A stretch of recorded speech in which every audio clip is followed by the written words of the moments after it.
Good morning बच्चों, everything is clear. एक बार message करें।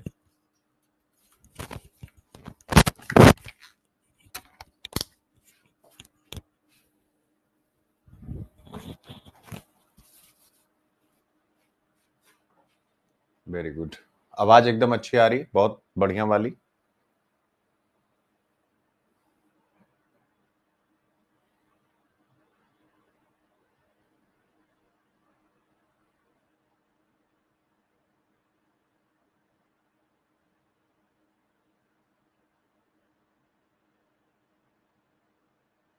ठीक। ये कुछ इंफॉर्मेशन है बच्चों, कल और परसों और आज की पीडीएफ से रिलेटेड। जो भी पीडीएफ आप लोगों तक नहीं पहुंची थी, ऐप पर अपलोड कर दी गई है।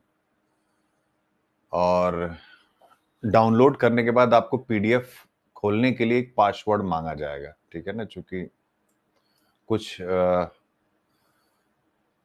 ऐसी एक्टिविटीज हो रही थी जो सिक्योर नहीं थी, इसलिए ऐसा किया गया। आपका पासवर्ड आपके ऐप पर, आपका जो रजिस्टर्ड मोबाइल नंबर है वही है, यानी पासवर्ड में कुछ नहीं करना। जिस फोन नंबर से आप इस ऐप को रन करते हैं वही आपको डालना है, ठीक है ना। यहाँ बता भी दिया गया कि अगर आपका मोबाइल नंबर 1234567890 है तो पासवर्ड में आप यही लिखेंगे, पीडीएफ खुल जाएगी, ठीक है ना।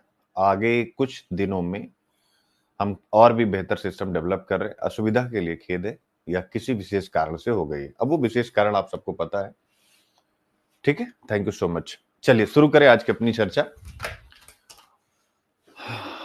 क्या क्या है आज की चर्चा में, सबसे पहले उस पर करेंगे चर्चा। गुड मॉर्निंग बच्चा लोगों, कैसे हैं आप सब लोग? मजे में?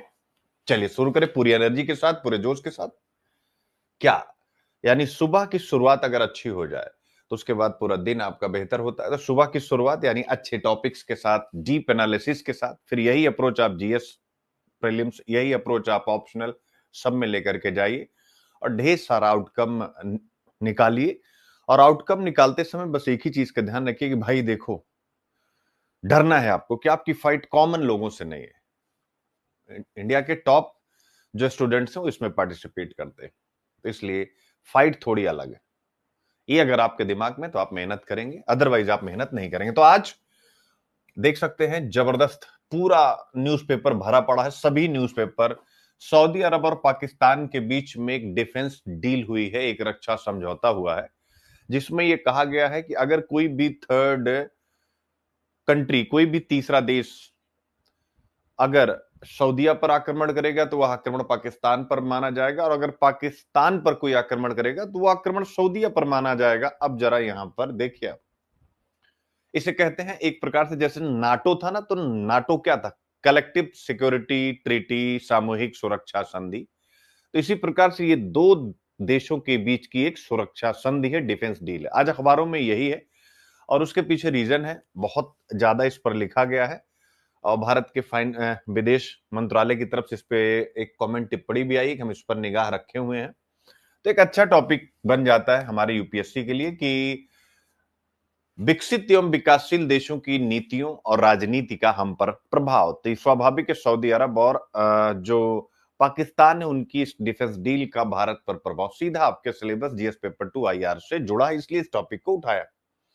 ये केवल जीएस पेपर 2 आईआर के साथ ही नहीं जुड़ा है, ये जाकर के जुड़ेगा GS paper 3 economy and internal security के साथ भी, चूंकि पाकिस्तान भारत की आंतरिक सुरक्षा के सामने एक बहुत बड़ा चैलेंज है। वहां पर state actors and non state actors, यानी जो आईएसआई है, जो कट्टरपंथ है, दोनों मिलकर के, आईएसआई वहां का स्टेट एक्टर है, आर्मी वहां की स्टेट एक्टर है। स्टेट एक्टर मींस जो राज्य की संस्थाएं होती हैं, और नॉन स्टेट एक्टर्स जो राज्य के फंड से नहीं चलती हैं, जैसे जैसे मोहम्मद और लश्कर तैयबा, इस प्रकार के जो आतंकी संगठन होते हैं उन्हें नॉन स्टेट एक्टर्स कहते हैं, यानी जो राज्य के फंड से नहीं चल रही। और जो राज्य के फंड से चल रही हैं, राज्य यानी पाकिस्तान, स्टेट यानी पाकिस्तान, उन्हें हम स्टेट एक्टर्स कहते हैं। तो आईएसआई और कट्टरपंथ, इन दोनों के मिश्रण से भारत में आतंकवाद को स्पॉन्सर किया जाता है पाकिस्तान की तरफ से। जैसे आप टेलीविजन वगैरह देखते हो, तो पहले हमारे टाइम पर अगर आप अपने घर में किसी गार्जियन से पूछेंगे, दूरदर्शन पर अभी भी एक पंक्ति आती है कि इस कार्यक्रम के प्रायोजक हैं, यानी जो भी प्रोग्राम आ रहा उसके स्पॉन्सर हैं। और फिर बीको, वज्र, दंती, इस प्रकार के जितने भी जो है प्रोडक्ट होते हैं कि भाई इस ये जो कार्यक्रम आ रहा है इसके लिए जो कुछ भी खर्चा वगैरह है वो इन्होंने दिया है।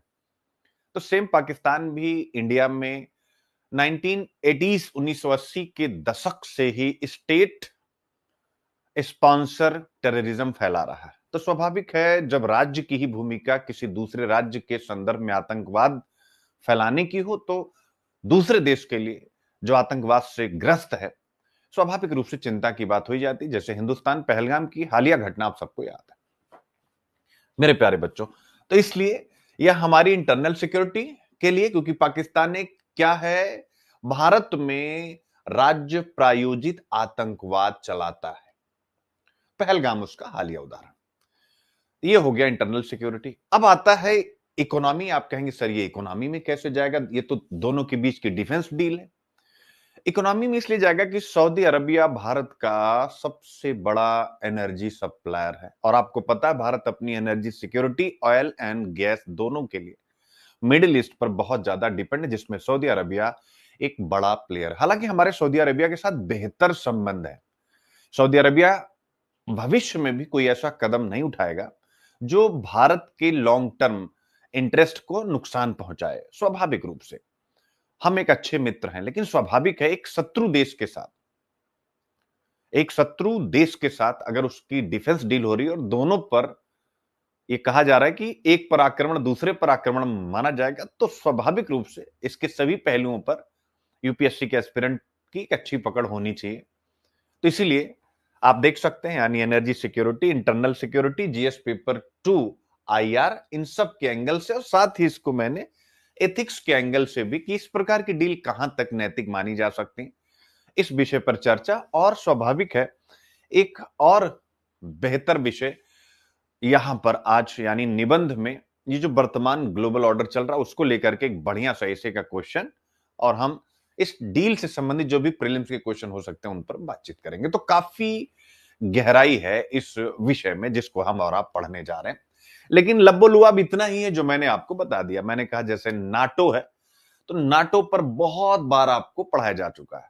जैसे देखिए बच्चों, क्या होता है कि एक टीचर की जो रिस्पॉन्सिबिलिटी होती है ना, वो ये नहीं होती कि आपको कंटेंट पढ़ाए लाइन बाय लाइन, वो उसकी जिम्मेदारी होती है कि आपको इस कंटेंट को यूज करना सिखाए। यानी जब तक आप इसको यूज करना नहीं सीखेंगे, कितना भी पढ़ लीजिए, वर्षानुवर्ष पढ़ लीजिए, माफी चाहूंगा, दिक्कत बनी रहेगी। यूज करने को ही बोलते हैं IQIP यानी इंटरलिंकिंग क्वालिटी इंप्रूवमेंट प्रोग्राम।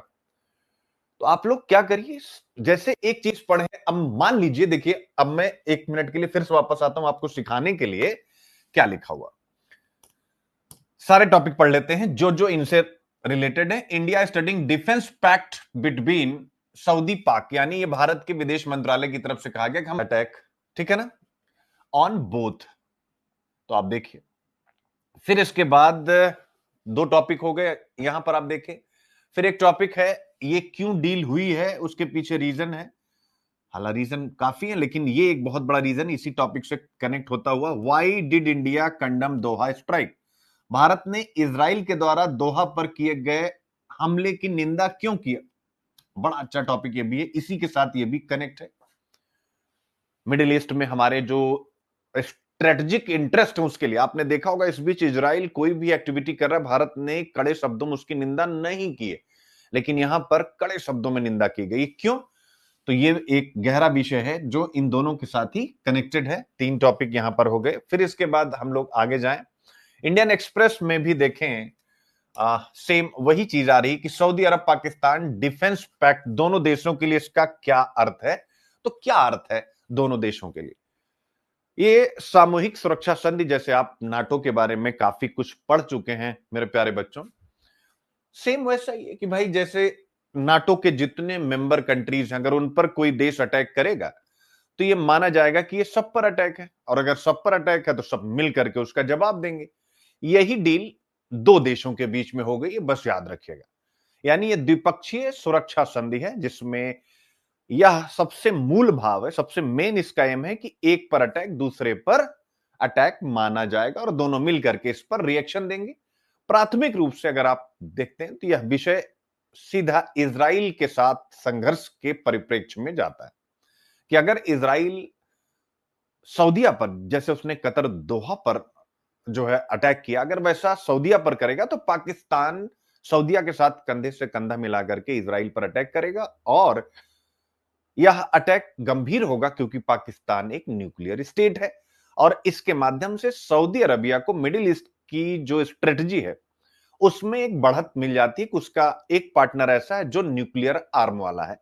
तो सऊदी अरबिया ने इसलिए डील की और 1970 से, अगर आप देखें 1970 के दशक से ही मेरे प्यारे बच्चों, तो सऊदीया जो है आ, आर्थिक रूप से पाकिस्तान के न्यूक्लियर प्रोग्राम को स्पॉन्सर करता रहा, लेकिन साथ ही उसने भारत के साथ भी अपने बेहतर संबंधों को बनाए रखा है। तो जैसे हम स्ट्रेटजिक ऑटोनॉमी पर चलते हैं, स्वाभाविक रूप से सऊदीया भी स्ट्रेटजिक ऑटोनॉमी पर चल रहा है। तो इस डील का जो सऊदीया के लिए इंपैक्ट है ये है, और पाकिस्तान के लिए स्वाभाविक रूप से सऊदीया की आर्थिक ताकत, चूंकि पाकिस्तान एक बदहाल देश है जो अगर हम इसको हास्यास्पद ना कहें तो भी हम कह सकते हैं कि कटोरा कल्चर है, यानी अगर बाहर से उसे पैसा नहीं मिल रहा है तो वो चल नहीं सकता है, सिंपल सी बात है। और उसकी ज्योग्राफिकल कंडीशन ऐसी है कि कुछ लोग होते हैं ना यार कि वो कुछ नहीं करते तब भी बहुत लाभ की स्थिति में रहते हैं, ये कुछ वैसा ही है। यानी ये कुछ नहीं करता लेकिन तब भी लाभ की स्थिति में रहता है। उसके पीछे रीजन है कि इसकी स्थिति ऐसी।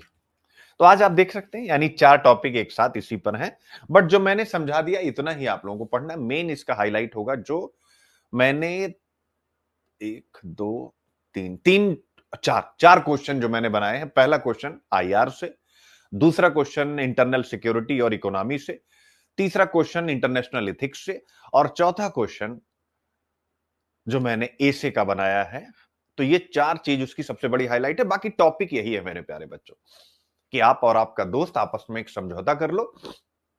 तीसरा आदमी अगर हम में से किसी को मारेगा तो हम मिल करके मारेंगे, और ऐसे बहुत सारे समझौते, या मिल करके अपनी रक्षा करेंगे। ऐसे बहुत सारे समझौते आप अपने बचपन में कर चुके होंगे। एक बार मुझे बताइए सभी लोग कमेंट करके, क्या ऐसा समझौता कभी ना कभी आपने अपने घर परिवार में कर रखा है कि नहीं कर रखा है? अपने स्कूल में, कॉलेज में 2 दोस्त, 3 दोस्त आपस में एक हो जाए कि भैया अगर ये वाला आएगा तो हम इसको निपटाएंगे।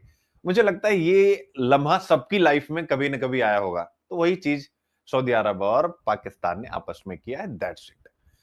अब उसके इंप्लीकेशंस क्या है इंडिया पर? चूंकि जीएस पेपर 2 आईआर का सिलेबस है विकसित एवं विकासशील देशों की नीतियां और उसका भारत पर इंपैक्ट, तो स्वाभाविक है ये जो जापान और पाकिस्तान और सऊदीया के बीच में जो डील हुई इसका इंडिया पर इंपैक्ट क्या होगा?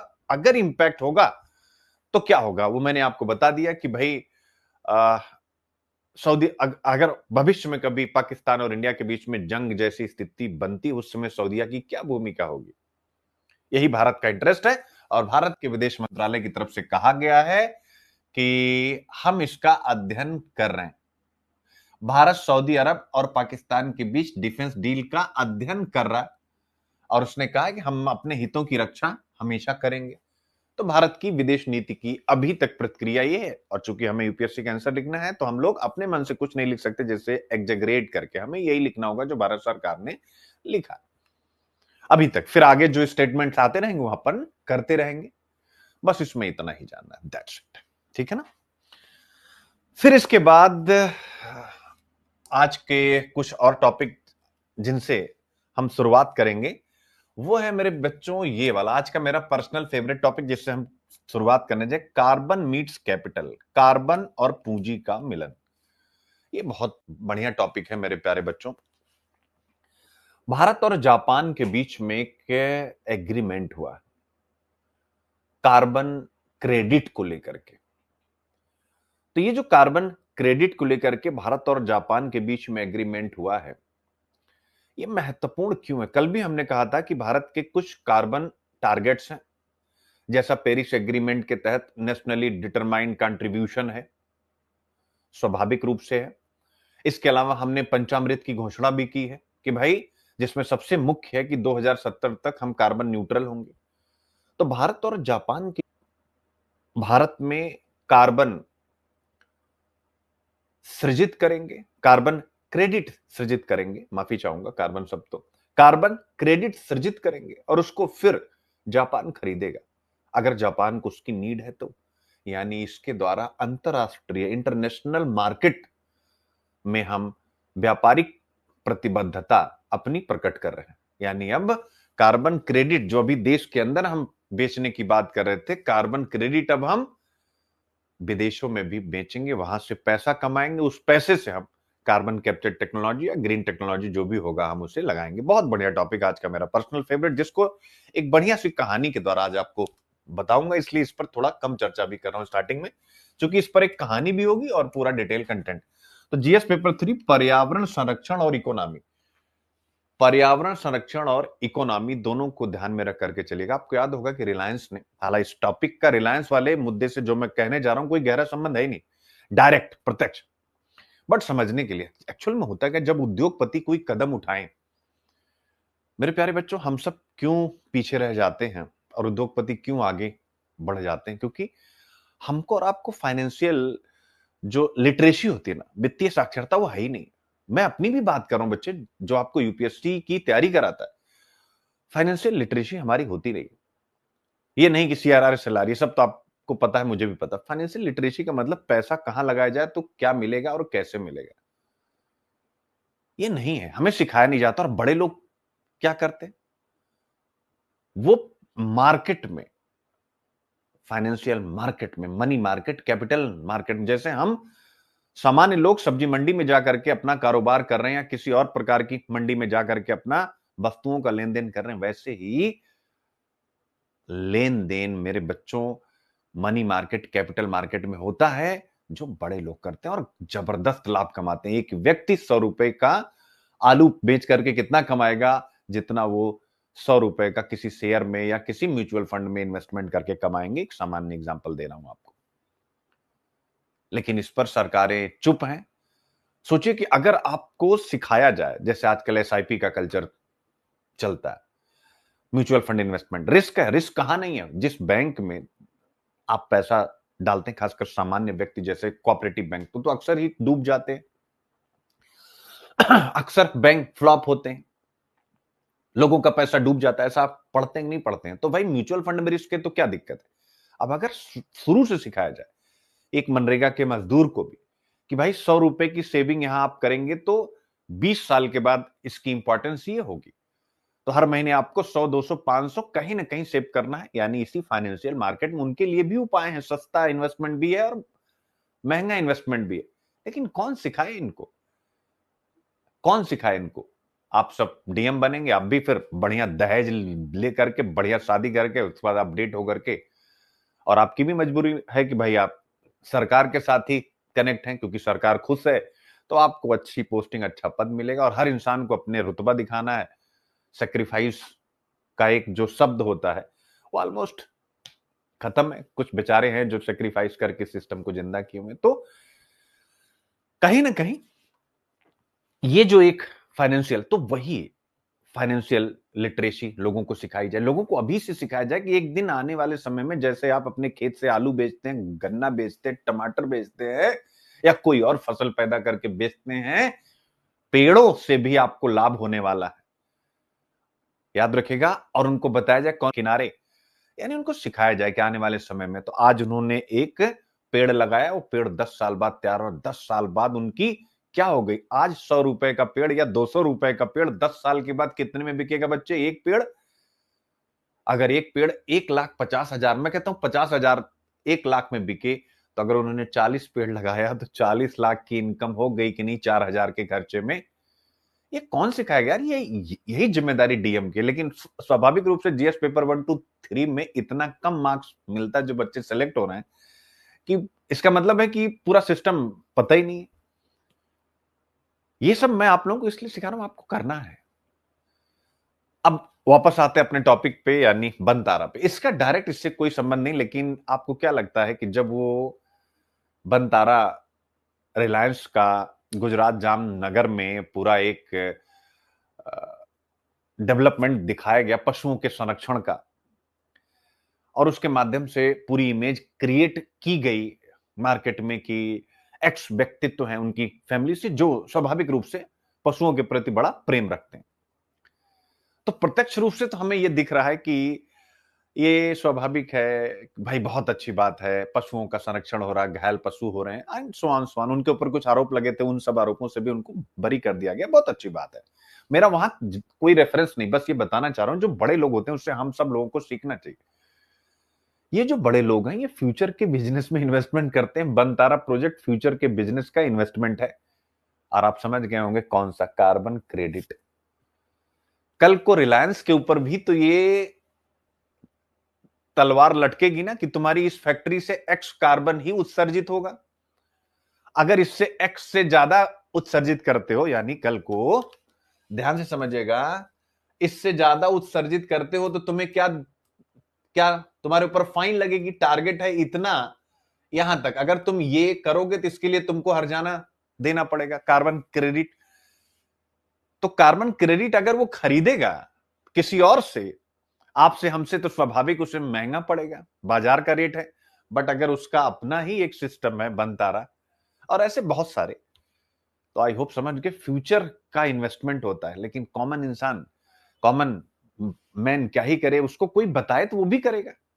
कार्बन क्रेडिट की भाई पेड़ लगाओ, आज का पेड़ 10 साल बाद 500 रुपए का पेड़ अपने खेत के चारों कोनों पर आप पेड़ लगा दीजिए, और आज के 10 साल बाद जितने का आप खर्च करेंगे उसका 500 गुना ज्यादा वो दे के जाएगा आपको। दिस इज द इन्वेस्टमेंट जो बड़े लोग कर रहे हैं, और आम इंसान को पता नहीं, चूंकि उन्हें कोई सिखाने वाला नहीं। हम पढ़ते हैं भारत में अधिकतर किसानों के लिए कृषि जीवन निर्वाह का सक्षम स्रोत नहीं। अगर कृषि जीवन निर्वाह का सक्षम स्रोत नहीं, उसे कैसे बनाया जाए? ध्यान से समझिएगा कि भाई जो अभी एग्रीकल्चरल लैंड है, जैसे मान लीजिए ये मेरा एक खेत है, अब ये मेरा खेत है, ये उसकी बाउंड्री है, ठीक है। अब हम मान लेते हैं कि छोटों जो भी ऑपरेशनल लैंड है उसमें खंडन उपखंडन, यानी यहां पर चाचा का, यहां पर ताऊ का, यहां पर भाई का, सबका एक एक छोटा छोटा हिस्सा है। लेकिन हम तीनों के बीच में एक बॉन्डिंग भी तो हो सकती है, और वो बॉन्डिंग क्या हो? वो बॉन्डिंग ये हो कि भाई हम यहां पर पेड़ लगाएंगे, 1 2 ऐसे 4 5, चारों कोनों पे 5 5, यानी 20 वृक्ष हमने एक खेत में लगा दिया। इसको लगाने की आज कॉस्ट 2000 रुपए है। देखभाल की कॉस्ट भी बहुत ज्यादा होती नहीं, चूंकि लेबर की कोई कॉस्ट नहीं होती, घर वाले ही कर लेते हैं। अब 10 साल के बाद ये पेड़ कितने में जाएगा? पुष्पा मूवी याद रखिए, वो तो मान लीजिए चंदन की लकड़ी थी, लेकिन फिर भी कोई भी लकड़ी महंगी होती है 10 साल बाद। यानी ये इन्वेस्टमेंट है बच्चे कि एक तरफ हम जो भी हमारे खेत से निकल रहा है वो ठीक है, 10 साल बाद इकट्ठा पैसा आएगा, जिसे हम कह सकते हैं किसानों का प्रोविडेंट फंड। क्या ये तर्क आपको कनेक्ट कर रहा है कि नहीं कर रहा है? आज हम इसी विषय के थ्रू इसको समझने की कोशिश कर रहे हैं। कार्बन और पूंजी का मिलन, यानी कार्बन प्रवेश कर चुका है, लेकिन हम लेट हो गए, क्योंकि जापान अभी तक ऐसा 26 देशों के साथ कर चुका है, और हम केवल अभी पहला कर रहे हैं, वो भी जापान के साथ। हम कितने पीछे हैं आप चिंतन कर सकते हैं। इंडियन मीडिया की कितनी बड़ी कमजोरी, ये विषय क्यों चर्चा में नहीं आते? विश्वास करें, ये विषय चर्चा में आनी चाहिए। केवल यही नहीं, हम मानते हैं कि इंडिया में समस्याएं हैं, उन समस्याओं के साथ जो फ्यूचर की इकोनॉमी हो सकती है, जो लोगों के हाथ मजबूत कर सकती है, ठीक है। तो ये आपके सामने जीएस पेपर 3 पर्यावरण संरक्षण और इकोनॉमी दोनों, जीएस पेपर 2 अंतरराष्ट्रीय संबंध बताने की जरूरत नहीं, भारत और जापान के बीच में इसके द्वारा, और भारत जापान संबंधों पर 2 बार अभी तक क्वेश्चन आ चुका, वो भी हाल फिलहाल में। जीएस पेपर 2 में एनवायरमेंटल एथिक्स, जीएस पेपर 4 ए से तो बताने की जरूरत नहीं, कल वाला उठा लीजिए। ये भी एक इकोलॉजिकल कंसिडरेशन है, पारिस्थितिक विचार है। किसके लिए है? सस्टेनेबल इकोनॉमिक डेवलपमेंट के लिए, क्लाइमेट एक्शन भी है आर्टिकल 13 के लिए। तो आप इसको कैसे भी यूज कर सकते हैं, बहुत सारे निबंध। ये एक विजनरी डिसीजन भी है, जो तभी लिया जाता है जब अंतर्ज्ञान और तर्क का परस्पर मेल होता है। इसको भी विजडम फाइंड्स ट्रुथ, विवेक सत्य को पहचान लेता है। You can't step twice in same river, आप उसी नदी में दोबारा नहीं उतर सकते। क्यों? क्योंकि पहले जो हमसे गलतियां हो चुकी हैं, हम उसे दोबारा नहीं कर सकते। तो अब पहले हमसे गलतियां हुई हैं कि हमने कार्बन मैकेनिज्म डेवलप नहीं किया, भारत ने उससे सबक लिया, और फिर उसने जापान के साथ एक एग्रीमेंट किया, मेरे प्यारे बच्चों, जिसके बारे में हम लोग विस्तार से भी बातचीत करेंगे। और आज की जो बातचीत होगी एक कहानी होगी, कार्बन गांव और जापानी दोस्त। क्या होगा? कार्बन गांव और जापानी दोस्त। तो ये इसी कहानी के द्वारा आज मैं क्लास की शुरुआत। और जापानी दोस्त, ठीक है ना, कार्बन विलेज और जापानी फ्रेंड, इस कहानी के द्वारा आपको समझाने की कोशिश करूंगा। तो बढ़िया टॉपिक है, मजा आएगा। और फिर प्रीलिम्स के लिए, ठीक है, तो ये सारी बातें हैं। आज एक प्रीलिम्स का कॉन्सेप्ट भी सिखाऊंगा मेरे प्यारे बच्चों, और ये केवल प्रीलिम्स का नहीं होगा, मेंस का भी होगा। आपसे मैं पूछना चाहता हूं, चलिए अभी बताइए कि why low inflation is a problem for governments finance budget target. कम मुद्रास्फीति यानी लो इन्फ्लेशन सरकार के वित्त और बजट लक्ष्यों के लिए समस्या क्यों है? जैसा 2019 का, और जबकि ये मैं मेंस का टॉपिक आपके लिए मैंने बनाया, लेकिन तब भी प्रीलिम्स का टॉपिक बनाया, तब भी मैं मेंस के एक प्रश्न का जिक्र कर रहा हूं। आपको याद होगा एक प्रश्न हम लोग करते हैं, लो इन्फ्लेशन, निम्न मुद्रास्फीति और स्टीडी जीडीपी ग्रोथ रेट के कारण भारतीय अर्थव्यवस्था, इंडियन इकोनॉमी अच्छी कंडीशन में है। आपको इस प्रश्न का उत्तर लिखना है। अच्छी बात है भाई। मेरे प्यारे बच्चों, लो इन्फ्लेशन क्या हमेशा अच्छा होता है? आज लिख, अपनी कॉपी में लिखिए, लो इन्फ्लेशन क्या हर परिस्थिति में अच्छा है? अब आप इसको बताइए, हां तो कैसे, ना तो कैसे। आप जरा इस पर सोचिए, फिर मैं आपको समझाऊंगा। लास्ट में बड़ा गजब का एक कॉन्सेप्ट आपको देने जा रहा हूं, बहुत बढ़िया हो जाएगा। और फिर इसके बाद हेल्थ पर, पिछले 2 से 3 दिनों से अपन लोग हेल्थ पर चर्चा कर रहे हैं। तो sustainable development goal number 3, good health and well being पर आज एक बढ़िया टॉपिक आया। यानी आज आप पूरा, इसको मैं पढ़ाऊंगा नहीं, पूरा कंटेंट आपके लिए मैंने बना दिया है, क्योंकि रोज ही हेल्थ पर कर रहे हैं, जिसमें भारत के हेल्थ केयर सेक्टर के सामने जितने भी चैलेंज 1 2 3 4 5 6 सब ऐसे हेडिंग में है। फिर उनका सोल्यूशन 1 2 3 4 5 6 बस आपने याद कर लेना। बाकी अपन तो इसको रोज ही कर रहे हैं, कल भी किया, परसों भी किया, आपको याद होगा। और फिर एक जबरदस्त मॉडल क्वेश्चन, और आप उसको आसानी से। जीएस पेपर 2 ऑब्वियस है, शिक्षा, स्वास्थ्य, मानव संसाधन। जीएस पेपर 3 समावेशी विकास, इकोनॉमी, क्योंकि अगर हेल्दी पॉपुलेशन होगा तो वह अच्छा लेबर भी होगा, प्रोडक्टिव लेबर होगा, लेबर अच्छा होगा तो आउटपुट अच्छा देगा, आउटपुट अच्छा देगा तो इकोनॉमिक आउटपुट अच्छा होगा, इकोनॉमिक आउटपुट अच्छा होगा तो जीडीपी बढ़ेगी। एथिक्स, मेडिकल एथिक्स, एसे और प्रीलिम्स, इन सब के लिए। तो ये मेरे प्यारे बच्चों, अब इसके बाद आते हैं भारत में primary food consumption in India. ये आज आपको सिखाने जा रहा हूं मेरे प्यारे बच्चों। आप एक प्रश्न यूपीएससी ने पूछा, और अक्सर मैं उसका एनालिसिस, अक्सर ही मेरे एनालिसिस में आता है, जिसका नाम है प्रोसेस ऑफ डेप्रिविएशन। क्या है प्रोसेस ऑफ डेप्रिविएशन? आज वही एक नए फॉर्मेट के साथ लेके आ रहा हूं, फूड डेप्रिविएशन, खाद्य वंचना। क्या है खाद्य वंचना? मैं आपसे पूछना चाहता हूं कि आप गरीबी और खाद्य वंचना को अलग अलग डिफाइन कर सकते हैं? Definition of poverty, definition of food deprivation, दोनों सिखाऊंगा। और ये बताऊंगा कि दोनों कैसे एक दूसरे के कॉम्प्लीमेंट्री। हाल आप सबको पता है कि यार, भूखा व्यक्ति अगर है तो स्वाभाविक है, यानी एक बच्चा, उसका आउटकम कैसे होगा, यानी वो कुछ भी पढ़ेगा तो क्या उसकी समझ में आएगा, उसका हेल्थ अच्छा नहीं होगा तो क्या आउटकम अच्छा लेगा, आउटकम अच्छा नहीं लेगा तो एक कमजोर लेबर होगा, कमजोर लेबर होगा तो अपने लिए कम उत्पादन करेगा, अपनी फैमिली को सिक्योर नहीं कर पाएगा, और फिर उसकी फैमिली प्रोसेस ऑफ डेप्रिविएशन का शिकार हो जाएगी। तो प्रोसेस ऑफ डेप्रिविएशन की जो जड़ है वो है प्रोसेस ऑफ क्या, ठीक है ना, फूड डेप्रिविएशन की।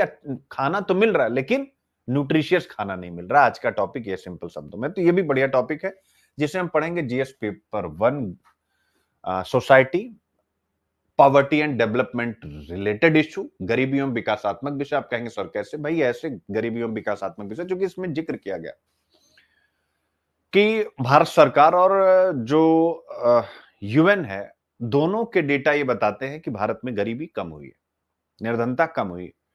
बट निर्धनता कम हुई, लेकिन जो पोषण का स्तर है वो मजबूत नहीं हुआ। तो गरीबी ठीक है कम हुई है, लेकिन लोगों को अच्छा पोषण नहीं मिल रहा है। गरीबी कम हुई चूंकि आपने उन्हें खाद्यान्न दिया, लेकिन उन्हें पोषण नहीं दिया। तो पोषण नहीं, अनहेल्दी व्यक्तित्व फिर आप पर्सनालिटी से कनेक्ट करिए। अगर आपकी तबीयत किसी दिन खराब हो, जैसे मैं उस दिन फीवर था मुझे, तो आपने देखा होगा अमूमन मैं क्लास रोकता नहीं, लेकिन मुझे लेक्चर के बीच में उठना पड़ा कि बच्चों नहीं ले पाऊंगा क्योंकि एकदम से लग रहा है कि एनर्जी जा रही। ऐसे छोटा बच्चा जिसकी फैमिली में लिटरेसी नहीं है, हेल्थ लिटरेसी, हेल्थ की इंपॉर्टेंस क्या होती नहीं है, गरीब, वंचित वर्ग, निम्न मध्य वर्ग तक इतनी बड़ी संख्या है। लो मिडिल क्लास और गरीब, आप अगर देखेंगे इनका कोई एक डेटा निकले तो इनकी आबादी हिंदुस्तान में लगभग 70% होगी, नहीं सॉरी 80% प्लस। लो इन्फ्लेशन और पुअर सेक्शन जो होते हैं, गरीब और निम्न मध्य वर्ग, अगर पूरी एक आबादी मिला दी जाए। मैं निम्न मध्य वर्ग को इसलिए रखता हूं क्योंकि बड़ा संवेदनशील है, थोड़ी सी भी समस्या हुई तो वो पॉवर्टी में आ जाते हैं, जैसा कि कोविड के टाइम पे हम लोगों ने पढ़ा था। तो ये जीएस पेपर 1 गरीबी एवं विकासात्मक, ठीक है, कि गरीबी ठीक है आपने कम किया, लेकिन आपने विकास के जो पैरामीटर्स हो सकते हैं, न्यूट्रिशियस फूड, उन पर अच्छा काम नहीं किया, जिसका रिजल्ट जीएस पेपर 2 ऑब्वियस है। अगर हम कहते हैं कि गरीबी कम हुई और खाद्य सुरक्षा संबंधी विशेषकर पोषण से जुड़ी चुनौती है, तो ऑब्वियस है जनसंख्या के अति संवेदनशील वर्गों के लिए जो भी हम काम कर रहे हैं उसमें चैलेंज है। जीएस पेपर 3 समावेशी विकास की दिक्कत है, ए से, और प्रीलिम्स सामाजिक न्याय ना हो तो आर्थिक समृद्धि, निरर्थक है। इस प्रकार के प्रश्न आप यहां पर डील करेंगे मेरे साथ। तो चलिए शुरू किया जाए आज की अपनी चर्चा और विस्तार के साथ। पहला टॉपिक है कार्बन और पूंजी का मिलन, मेरे प्यारे बच्चों। लेकिन इस पर हम आगे बढ़े तो एक कहानी आपको मैं कहना चाहूंगा। सबसे पहले कहानी आपके सामने रखता हूं और फिर उसके बाद हम लोग आगे बढ़ेंगे। कहानी का टाइटल है कार्बन गांव और जापानी दोस्त। जरा इसको सुनिए और महसूस कीजिए। देखिए कहानी का मतलब क्या होता है? कहानी का मतलब होता है कि एक एक प्रकार का रस, साहित्यिक रस, आनंद। तो थोड़ा आनंद के भाव से अगर आप सुनेंगे कि चलो यार, जैसे दादी नानी की कहानी हम बचपन में सुनते थे, अभी की कहानी अगर कोई आपसे सुनाए तो आपका कंसंट्रेशन ही नहीं बनेगा। क्योंकि आज की पीढ़ी, आज की जनरेशन थोड़ा सा नहीं, जैसे फास्ट हो चुकी है, हर चीज फास्ट उसको कर दो। इसीलिए रील कल्चर जो इतना हिट हुआ है, 59 सेकंड में आप पढ़ भी रहे हैं और सीख भी रहे हैं। सोचिए 59 सेकंड में क्या ही मिलता है, लेकिन ठीक है। तो रील कल्चर इसीलिए आगे, इसीलिए जो रील में आगे हैं वो हर जगह लीड कर रहे हैं। बट आप लोगों को ठहरना है। रील कल्चर सोशल मीडिया पर ही सही है, रियल लाइफ में बिल्कुल भी उसका कोई उपयोग नहीं। अगर आप किसी का एक दिन मोटिवेशनल एक लाइन सुन भी लें तो अगले दिन क्या आपके साथ हो रहती है? नहीं, क्या रहता है आपका कर्मा। तो अपने कर्मा को स्ट्रांग बनाइए, वही आपकी लाइफ को डिसाइड करेगा। चलिए, कार्बन गांव और जापानी दोस्त, एक कहानी। सबसे पहले कहानी का जो पहला जो जो कहानियां होती है ना बच्चों, उसमें कई पार्ट होते हैं। जैसे अगर मैं हिंदी में कहानी पढ़ाता हूं तो उसमें उसमें लिखा जाता है परिच्छेद 1, परिच्छेद 2, इस प्रकार से भाग 1, भाग 2। तो कहानी के पहले भाग में आते हैं, उसका टाइटल लिखिए समस्या पहला। और जहां पर गांव आएगा, गांव भारत का प्रतीक है, याद रखिएगा। एक गांव था जिसका नाम था कार्बन गांव। वहां बहुत सारी चिमनियां थी, यानी फैक्ट्रीज थी। कहां पर? कार्बन गांव में, जो हर दिन बहुत सारा धुआं छोड़ती थी। गांव के लोग परेशान थे क्योंकि हवा गंदी हो रही थी, खेत सूख रहे थे और बच्चे बीमार पड़ रहे थे। ये हो गई समस्या। अब हर एक समस्या के बाद एक उम्मीद की किरण दिखाई देती है। हर एक समस्या में समाधान होता है, जैसा आप सुनते आते हैं। तो अब कहानी का दूसरा पार्ट आता है, उम्मीद की किरण। गांव के मुखिया यानी सरपंच, आप इंडिया, गांव के मुखिया यानी गांव हो गया भारत, गांव का सरपंच हो गया इंडिया। इंडिया ने सोचा हमें तो अब साफ हवा और नई तकनीक चाहिए, लेकिन हमारे पास उतने पैसे और मशीनें नहीं हैं जिससे कि हम यह साफ हवा और नई तकनीक का मेल जोल करा सकें। तभी गांव में एक जापानी दोस्त यानी जापान आया। वह बोला हम तुम्हें तकनीक और पैसे देंगे, अब देखिएगा कार्बन और पूंजी का मिलन कैसे हो रहा है, यानी अभी हम पूंजी की बात करें। जापान कह रहे हैं हम तुम्हें पूंजी देंगे, बदले में तुम हमें स्वच्छ हवा के अंक यानी कार्बन क्रेडिट दोगे। तो यानी अब टाइटल पकड़िए, कार्बन मीट्स कैपिटल, कार्बन और पूंजी का मिलन। यानी हमें पूंजी मिलेगी, यानी पैसा मिलेगा, उस पैसे के साथ हमें तकनीक मिलेगी, और जो हमें यह सब देगा हम उसे अपने द्वारा जो कार्बन बचाएंगे यानी जो कार्बन क्रेडिट अर्जित करेंगे वह उसको मिलेगी। और इसी को दोनों ने एक आधिकारिक रूप दिया, यानी फॉर्मल एग्रीमेंट। और कहानी का तीसरा हिस्सा शुरू होता है समझौता, जिसे कहा गया है मेमोरेंडम ऑफ कोऑपरेशन, एमओसी। सब लिख लीजिएगा, एमओसी आगे नोट्स में है, कोई घबराने की बात नहीं। Memorandum of cooperation. दोनों ने बैठकर एक कागज पर समझौता लिखा, यानी फॉर्मल समझौता, इसीलिए इसको मेमोरेंडम ऑफ कोऑपरेशन कहते हैं। यही था मेमोरेंडम ऑफ कोऑपरेशन। इसको ऐसे समझिए जैसे दो दोस्त तय करते हैं कि तुम खेत में मेहनत करोगे। एक कहता है कि वो मेहनत करेगा और दूसरा कहता है कि बीज औजार वो सब मैं दूंगा, और फिर दोनों फसल को आपस में 50-50 बांट लेंगे। तो मेमोरेंडम ऑफ कोऑपरेशन नामक यह समझौता लिखित रूप में, यानी एक फॉर्मल समझौता हुआ भारत और जापान के बीच में, जहां पर जापान हमें तकनीक और पूंजी देगा और हम उस तकनीक और पूंजी से कार्बन क्रेडिट का सृजन करेंगे, और वह कार्बन क्रेडिट जापान लेगा। स्वाभाविक है, यानी पैसे के बदले में हम उसे कार्बन क्रेडिट देंगे, यानी हम कार्बन क्रेडिट का व्यापार करने जा रहे हैं। अब आप कहेंगे सर ये अपने आप दोनों देशों की इच्छा से हो गया, या इसके लिए कोई वैश्विक मैकेनिज्म भी है, कोई ग्लोबल मैकेनिज्म भी है? क्योंकि कोई भी चीज जो अंतरराष्ट्रीय स्तर पर होती है उसका अपना एक ग्लोबल पर्सोना होता है, उसका अपना एक ग्लोबल मैकेनिज्म होता है। तो कहानी का चौथा हिस्सा यहां से स्टार्ट होता है। यह जो एग्रीमेंट हुआ है जिसे हम मेमोरेंडम ऑफ कोऑपरेशन कहते हैं, ध्यान समझिएगा, मेमोरेंडम ऑफ कोऑपरेशन कहते हैं।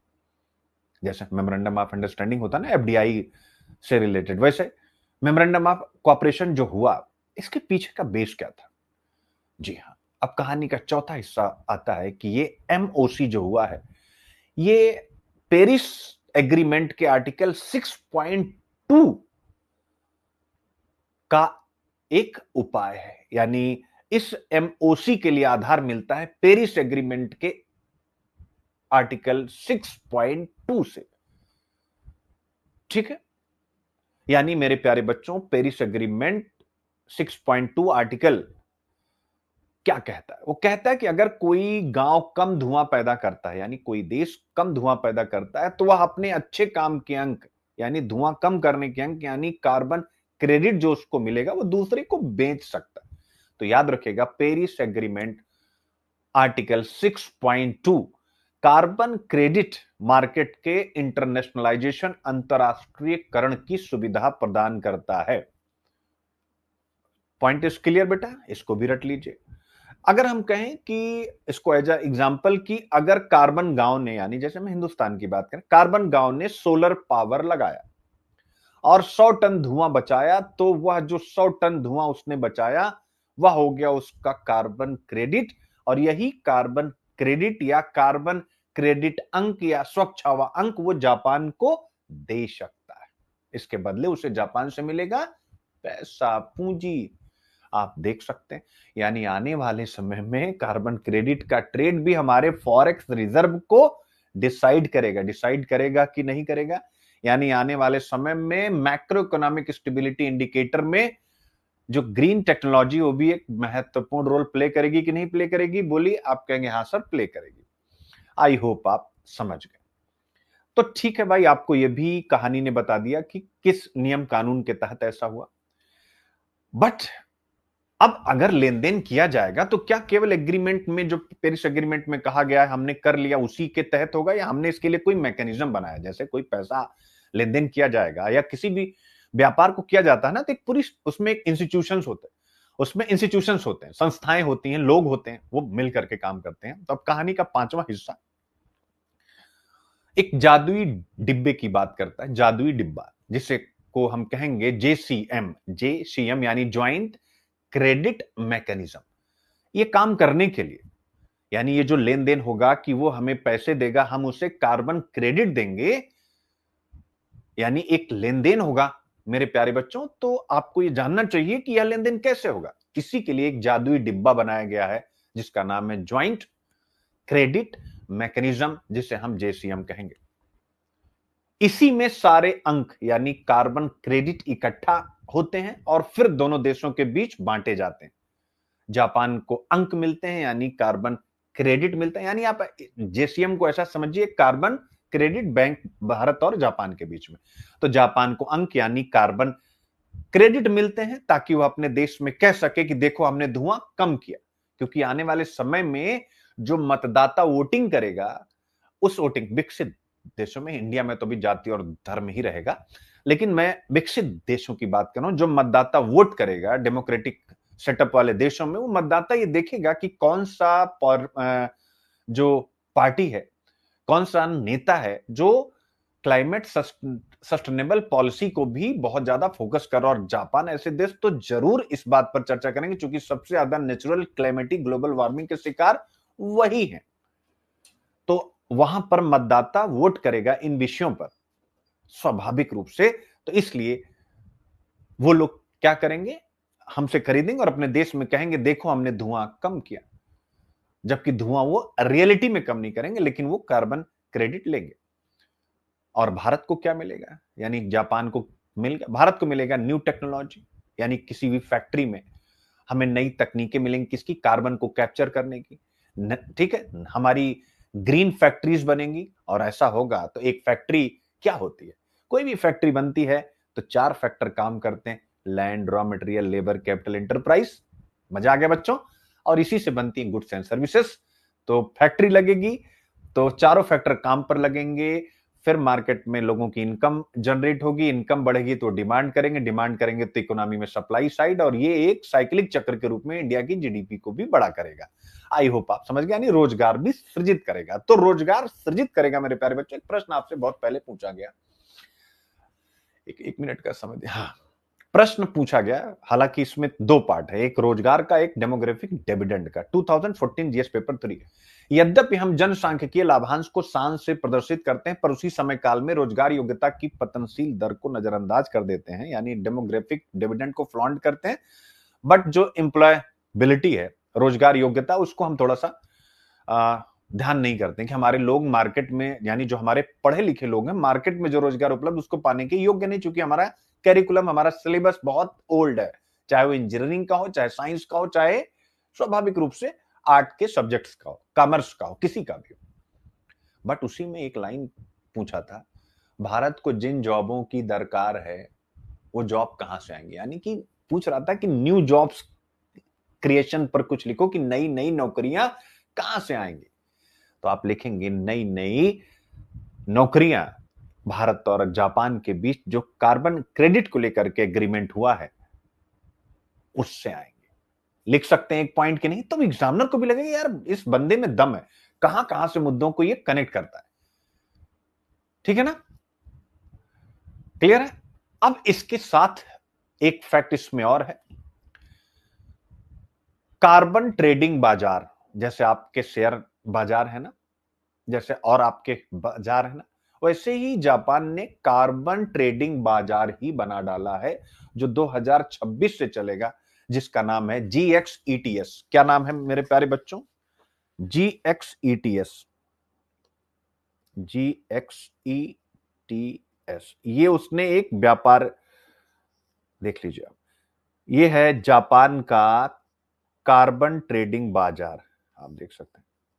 यानी उन्होंने कहा कि 2026 से हम खुद कार्बन क्रेडिट या कार्बन बाजार खोलेंगे, जिसका नाम है GXETS। प्रीलिम्स में आ जाए क्या है तो लिख देगा ये एक सैटेलाइट है, क्या है, आप कहेगा नहीं ये कार्बन बाजार है। तो उसने कहा कि ऐसे में अब बाजार खुलता है तो क्या होता है कि बाजार में लेन देन होता है, कीमतें बाजार से तय होती तो अच्छी कीमत मिलती है। तो इसका मतलब जापान का कहना है कि अब भारत अगर कार्बन क्रेडिट बेचना चाहेगा तो इस GXETS बाजार में वो बेचेगा। ठीक है, इसे हमेशा कह सकते हैं, अगर आप लोग याद रखना, सुपरमार्केट आप लोगों ने देखा होगा, सुपरमार्केट बिग बाजार इस टाइप का जो होता है, जहां पर सारे सामान बड़े डिस्काउंटेड रेट पे मिलते हैं या आपको सारी चीजें मिल जाती हैं उचित कीमत पर। तो GXETS क्या है? जापान का ग्रीन एक्सचेंज सुपरमार्केट है, जहां पर कार्बन क्रेडिट का खरीद और बिक्री की जाएगी। अब ऐसा हो गया तो आप कहेंगे सर अब बता दीजिए कि क्या फायदा होगा? तो यार फायदा तो मैं अपने आप ही बता देता हूं कि जैसे फैक्टर ऑफ प्रोडक्शन वगैरह, लेकिन भारत को क्या फायदा होगा ऐसा पॉइंट में अगर आपको लिखना हो तो अब ये सब, पहला, भारत को जब वो पैसा देगा, टेक्नोलॉजी देगा, तो ऑब्वियस टेक्नोलॉजी में जैसे सोलर पैनल है तो सस्ते सोलर पैनल मिलेंगे, सस्ती बैटरी टेक्निक मिलेगी, और एम्प्लॉयमेंट कैसे जनरेट होगा, फैक्ट्री लगेगी, वो मैंने आपको बता दिया। जापान को क्या मिलेगा? कार्बन अंक मिलेगा, और वह उसने जो भी टारगेट ग्लोबली रखे हैं कार्बन न्यूट्रलिटी के, वो पूरा कर पाएगा। और पर्यावरण को क्या मिलेगा? साफ हवा और स्वस्थ धरती।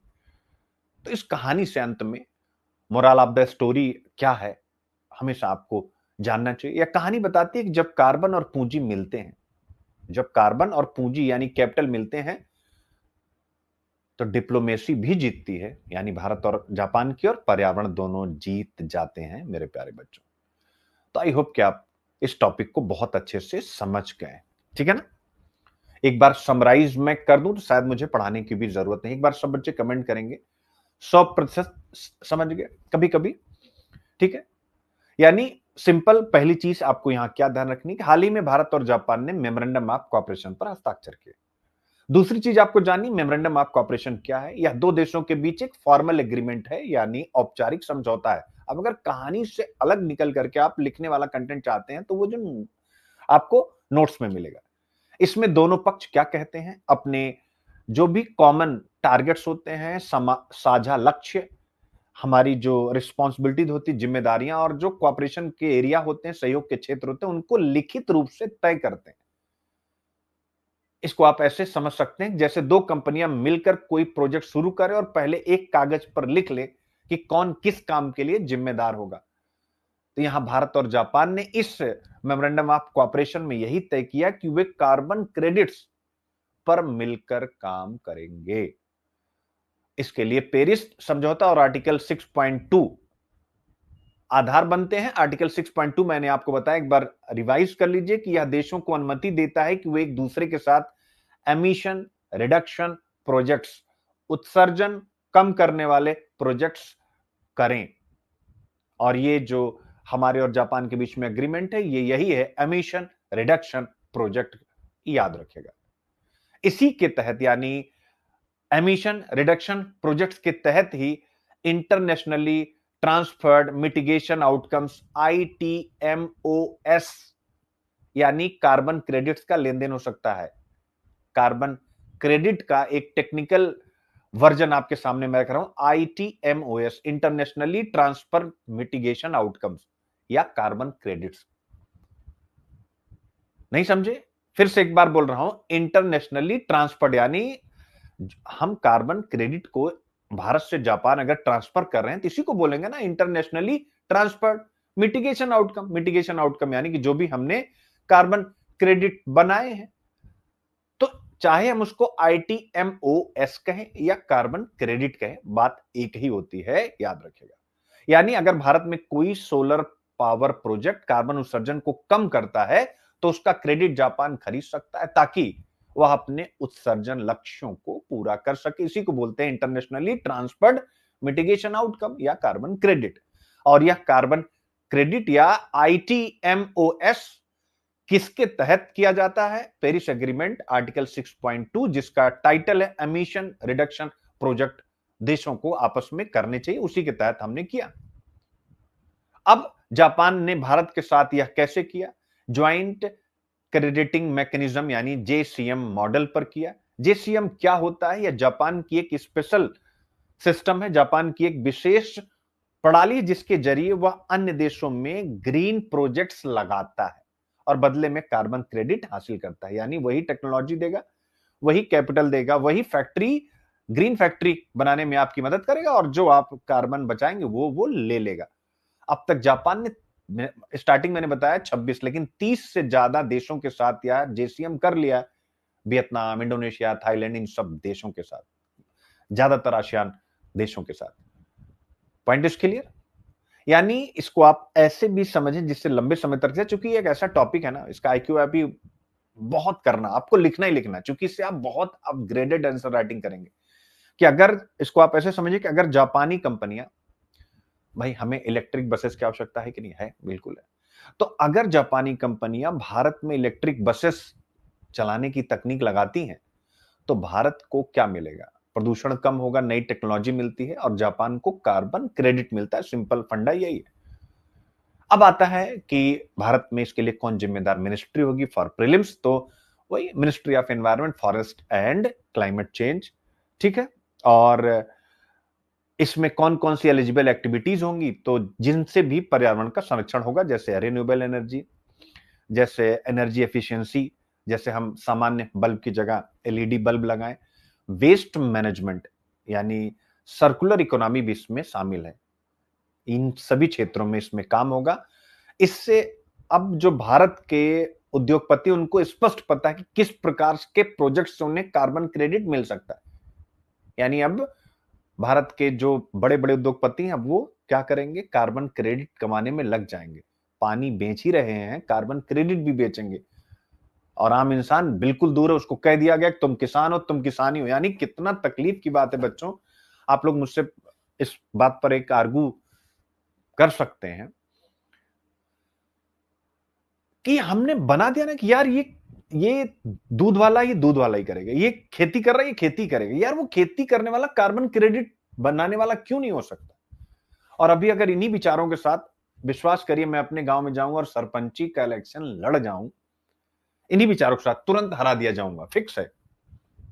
और आप भी ऐसा ही करिए अपने गांव में। यानी एक पढ़ा लिखा व्यक्ति जो पूरा सिस्टम चेंज कर सकता है, जिसके लिंक है, जिसके पास कैपिटल है, कैपिटल वो अर्ज कर सकता है। यानी जो स्वाभाविक रूप से सामूहिक, जो जिसे हम बोलते हैं क्राउड फंडिंग। लेकिन पढ़ा लिखा आदमी हार जाएगा, फिर वो जाति वाला, धर्म वाला जो वहां होगा वो जीतेगा। और जिसे कुछ नहीं पता, जिसे ये भी नहीं पता है गवर्नमेंट जो पैसे दे रही है उसको खर्च कैसे करें, विश्वास करें आप। आपको पता होगा एक राजस्थान में एक सरपंच बनी थी जिन्होंने ऑस्ट्रेलिया से एमबीए किया था। उनका नाम कुछ दिन बहुत चला, उसके बाद उनका नाम चलना ही बंद हो गया। उनकी गलती नहीं है, हमारी सोसाइटी, हम सबकी गलती है। ऐसे हीरोज को हम बाहर ही नहीं लाते। हमारे जैसे व्यक्ति जो कभी फ्री में लेक्चर भी नहीं ले रहे हैं, उनके 50 सेकंड के वीडियोस को वायरल करके पूरा देश में कि भाई दुनिया के सबसे अच्छे अध्यापक यही लोग हैं, वो अच्छी बात है। लेकिन हमें विश्वास करें, किसी हीरो हीरोइन, किसी अध्यापक से ज्यादा इस प्रकार का जो लोकल बॉडीज को, इनको भी करिए, हीरो हीरोइंस को करिए, स्टार टीचर्स को, लेकिन जो ग्राउंड लेवल पर काम कर रहे हैं मेरे प्यारे बच्चों,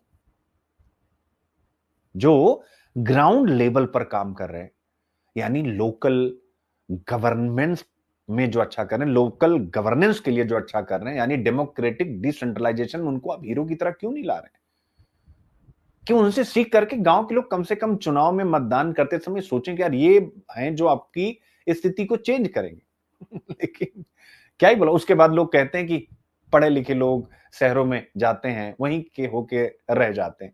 मैं आप सबसे पूछना चाहता हूं कि आप अगर थोड़ा सा सक्सेसफुल हुए, शहरों की तरफ क्यों नहीं भागे? क्योंकि आपको पता है यहां आपकी सुनवाई नहीं है, और आपको ये अच्छे से पता। राजकुमार शुक्ला, इंदुलाल याग्निक, ऐसे लोग कहां होते आज के समय में?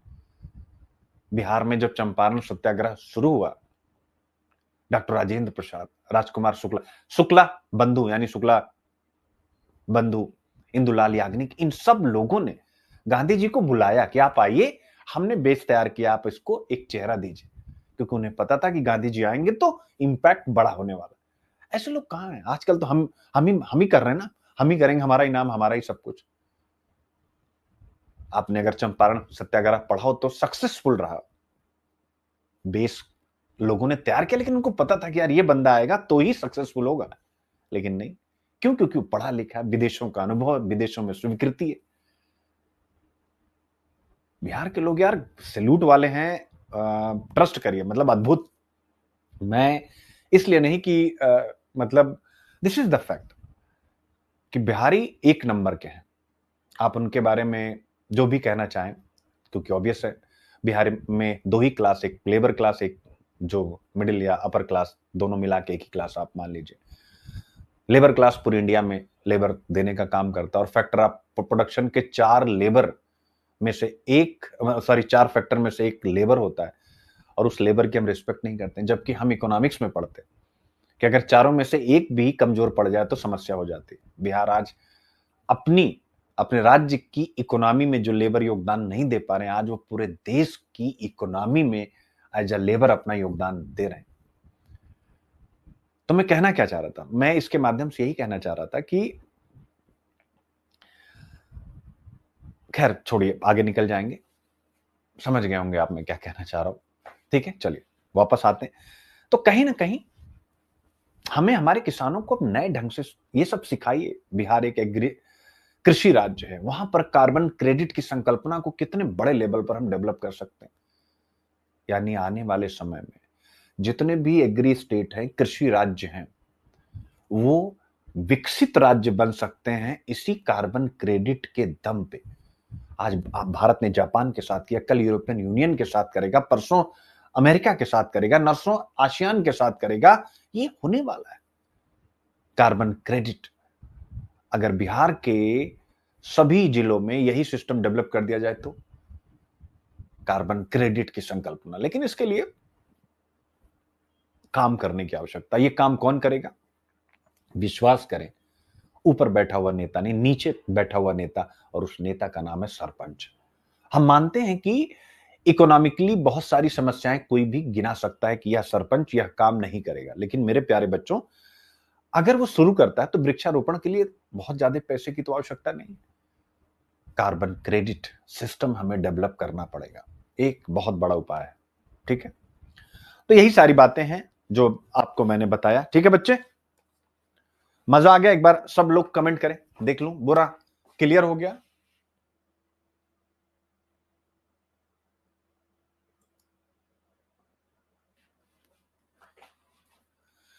ठीक है, तो ये आपके सामने होता है। बिल्कुल, बिहार के जो लेबर क्लास है ना, एक्चुअली क्या होता है ना कि जब मैं किसी को क्या बोले, ABCDEFGHZ, जो लोग भी बिहार और बिहारी मजदूरों पर बात करते हैं, एक्चुअली जब लॉजिक होगा नहीं तो आप क्या करेंगे, गुस्से में बात करेंगे।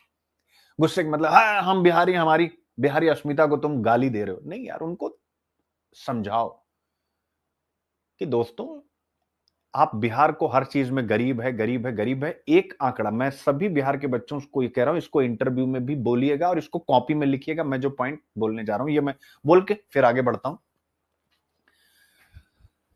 सभी जो बच्चे मेंस लिखेंगे, बिहार का इंटरव्यू देंगे, मेंस हो चुका है चमुंडेत का, एक पॉइंट आपके सामने रख रहा हूं।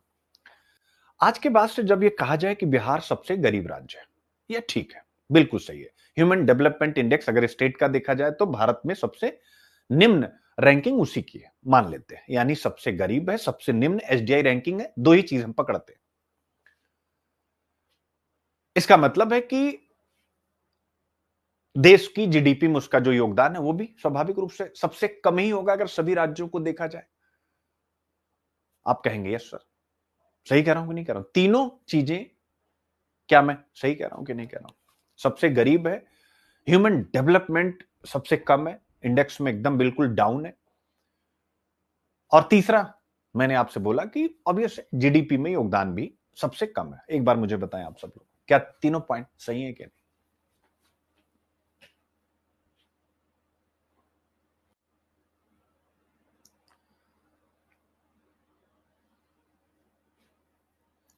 ठीक है रूपांजलि, यानी ठीक है, आपने कहा कि हाँ बिहार के बच्चे। तीसरे वाले पॉइंट पर आपको मैं रोकता हूं कि प्रत्यक्ष रूप से बिल्कुल सही है कि जो मैंने तीसरा पॉइंट कहा कि उनका देश की GDP में योगदान नहीं है। इन द टर्म्स ऑफ अगर बिहार की डोमेस्टिक टेरिटरी हम देखते हैं कि भाई उनका, यानी बिहारी कितना GDP में योगदान दे रहे हैं वहां बिहार के अंदर एक स्टेट के रेफरेंस में। लेकिन अगर हम पूरे देश की इकोनॉमी, यानी भारत के जितने राज्य हैं 28 स्टेट और हमारे केंद्र शासित प्रदेश, अगर उन सब को आप लें, यानी स्टेट प्लस यूटीज को अगर आप शामिल कर लें मेरे प्यारे बच्चों भारत के, तो यहां पर जो भी गुड्स एंड सर्विसेज, सॉरी, यानी अगर हम इंडिया के जितने भी स्टेट प्लस यूटीज हैं उनको ले लें मेरे प्यारे बच्चों, यहां पर जो भी गुड्स एंड सर्विसेज प्रोड्यूस हो रही हैं, इन गुड्स एंड सर्विसेज के प्रोडक्शन में चार फैक्टर सबसे जिम्मेदार हैं: land, raw material, labour, capital, enterprise, यानी उद्यम। मेरे प्यारे बच्चों, क्या ये एक स्टेटमेंट आता है कि नहीं कि जब आप इकोनॉमिक्स का बेसिक पढ़ते हैं कि अगर इन चारों फैक्टर्स में से एक फैक्टर भी डाउनग्रेड हो जाए, कमजोर हो जाए, तो फैक्टर ऑफ प्रोडक्शन प्रभावित होता है और गुड्स एंड सर्विसेज का जो प्रोडक्शन है वो कम हो जाता है। तो अब अगर आप कहते हैं हाँ सर ये बिल्कुल वाजिब कॉन्सेप्ट है और इकोनॉमी का बेसिक है, तो जब हम ये कहते हैं कि बिहारियों का योगदान, पॉइंट को पकड़िएगा बच्चे इसको बहुत अच्छे से, जब हम ये कहते हैं कि बिहारियों का योगदान यानी बिहार स्टेट का योगदान जीडीपी में भारत के सभी राज्यों के कंपेयर में सबसे कम है, तो वह उसकी अपनी भौगोलिक सीमा के संदर्भ में तो सही है, लेकिन जब वहां का लेबर उस बिहार की भौगोलिक सीमा को तोड़ करके बाहर निकलता है मेरे प्यारे बच्चों, तो ये भारत के 1 से 28 स्टेट, 1, 2 एंड 28, यहां पर जो भी, यानी एक बिहार हटा दीजिए, 27 स्टेट, दिल्ली रख लीजिए तो 28 हो जाएगा, चूंकि मैं बड़े बड़े राज्यों की बात कर रहा हूं, तो दिल्ली भी आ जाए, एक समझिए बड़ा राज्य ही है तो यूटी। तो ये जो 28 के 28 हैं, इसमें जो गुड्स एंड सर्विसेज बन रही हैं मेरे प्यारे बच्चों, इन गुड्स एंड सर्विसेज को बनाने में बिहारी जो मजदूर हैं, अब आप बताइए उनका क्या रोल है, आप चिंतन कीजिए।